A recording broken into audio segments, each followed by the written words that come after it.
it's Matt here, and it's time for a bit of a different video for what's normally on this channel. And I've actually upgraded my computer from a 5700 XT to a 6800 XT for a bit more performance. So let's see what the results are.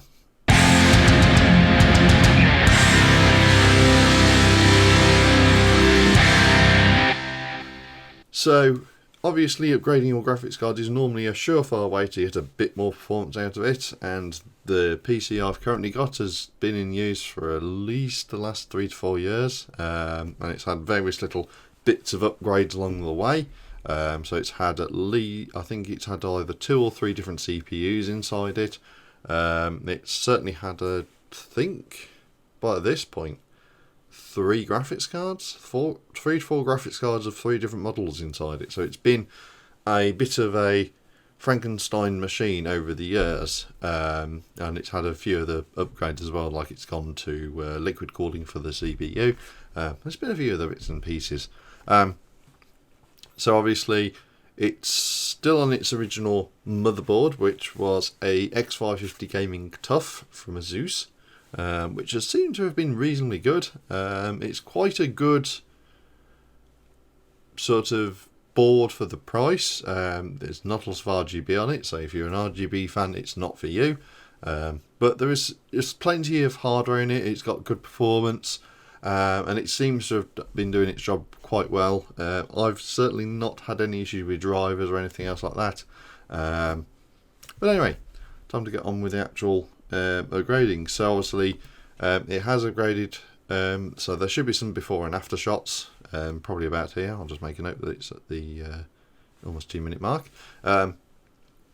So what's the upgrade results like? So I can actually change that now, so we can actually go onto our second screen, and this one will actually show you a mixture of results. So this first table here, with the Vega 56 and the 5700 XT are actually results that you will have seen before if you've watched one of the previous upgrade videos, if it's still on my channel.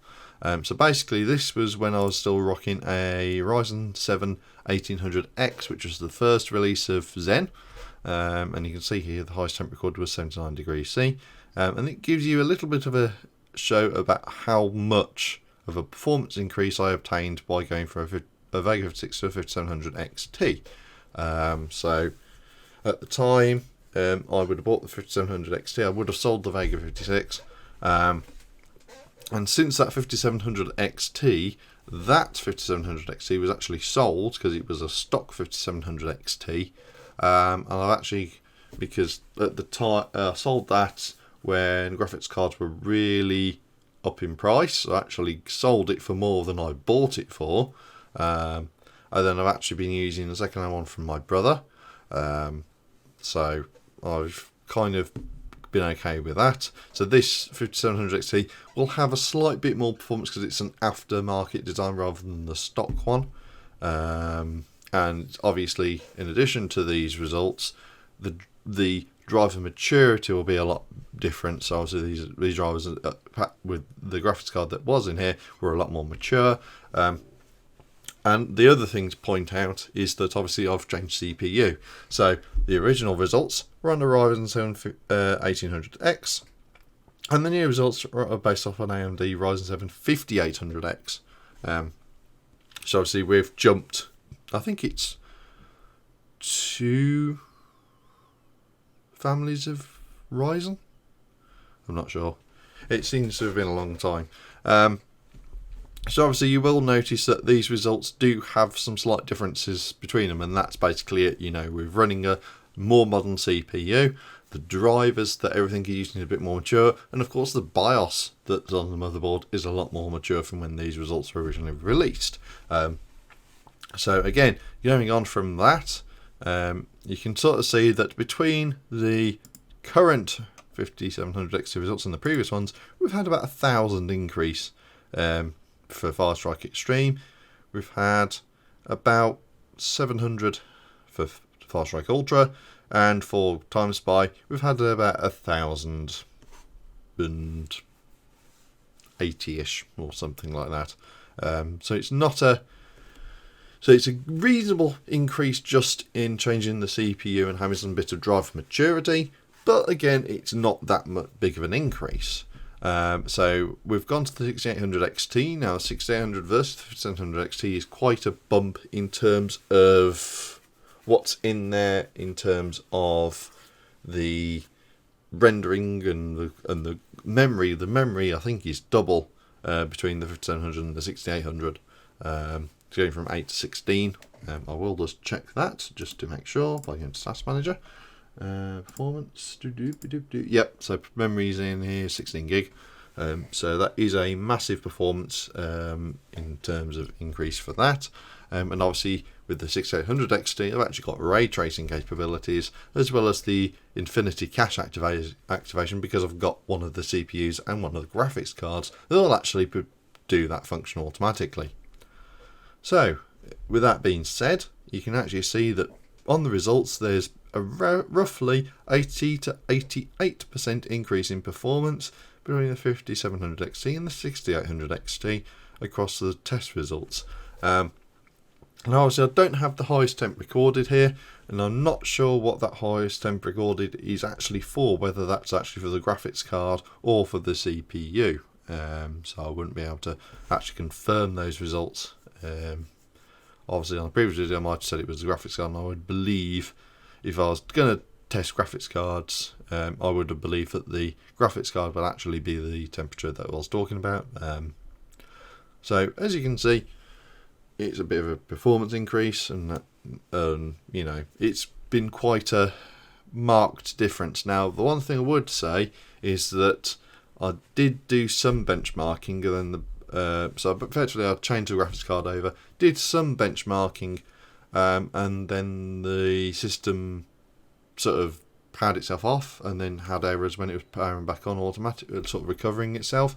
So I turned everything off, turned everything back on, and it came back up. So I think the issue was that obviously me being a bit presumptuous, I just thought, oh, it's the same, you know, it's the same similar graphics card to what was in there before. I shouldn't need to redo the driver. I was wrong. So I cleared out all the drivers using the AMD drive removal utility. I've then cleared out a lot of the previous copies of the AMD graphics card driver install, because those were occupying about 8 gig on their own, ones I wasn't using. And then obviously I've reinstalled the driver after reboot using the shiny new driver. So things seem to be okay now. Things have been very stable. It's had Red Dead Online subjected to it. It's had Star Trek Online, and it's had Sniper Elite 4 thrown at it, and it's not skipped a beat. The games are a bit more responsive. They seem to be a bit more fluid. Obviously I'm playing on a 1440p 144Hz display, so it's got that to live up to, if you like. So I can literally throw as much, it can literally almost chuck as much out as it can, and the display will take it.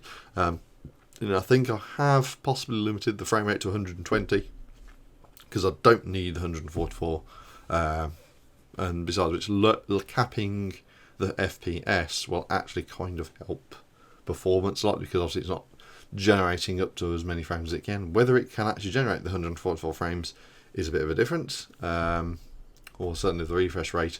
So if obviously the higher FPS I can get, the better. And I'm not using anything such as image upscaling or anything like that. I'm just literally just using it as it comes.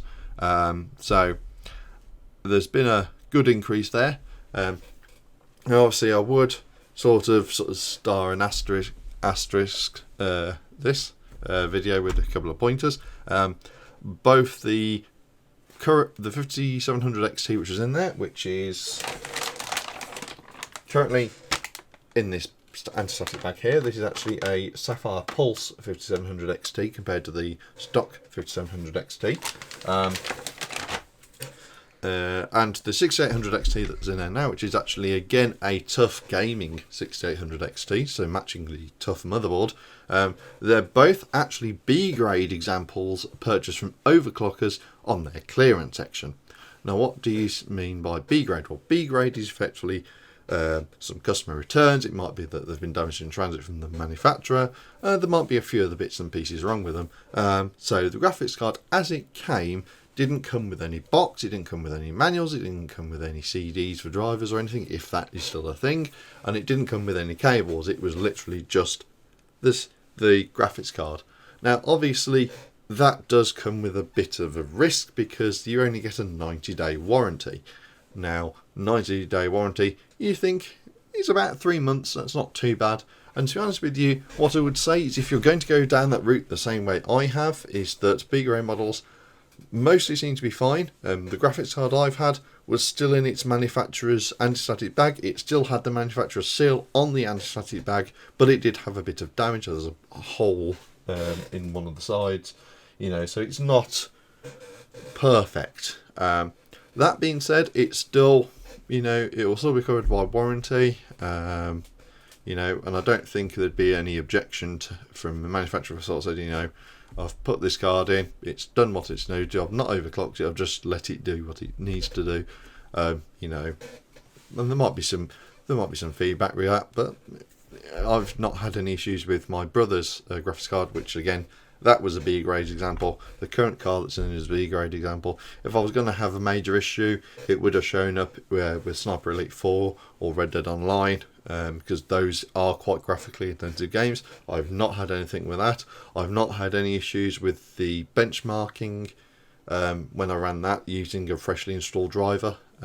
So as far as I would say, everything's been fine. I've not had major issues with it, and it seems to be working perfectly fine.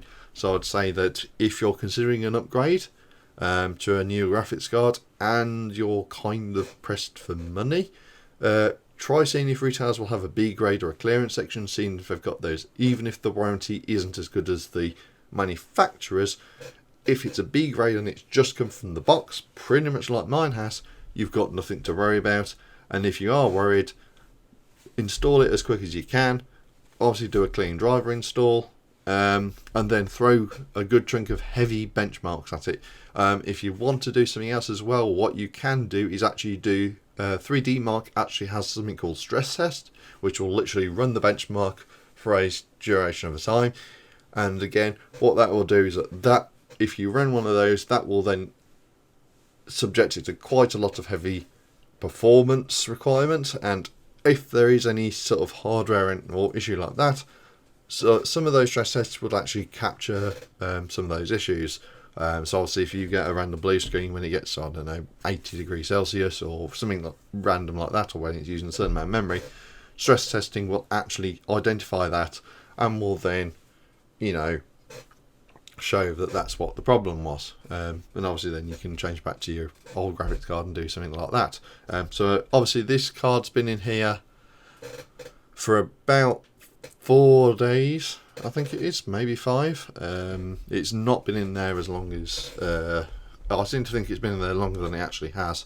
But yeah, I've had no performance issues. The performance has been great, as you can see by the percentage of 80 to 88% increase. So that's it from me really. It's been a great increase in performance. Hopefully it'll increase video render times as well, because this will be the first video rendered using the new graphics card. So yeah, that's going to be it from me. Hopefully there'll be some nice performance increases with this. So that's it from me, and see you soon.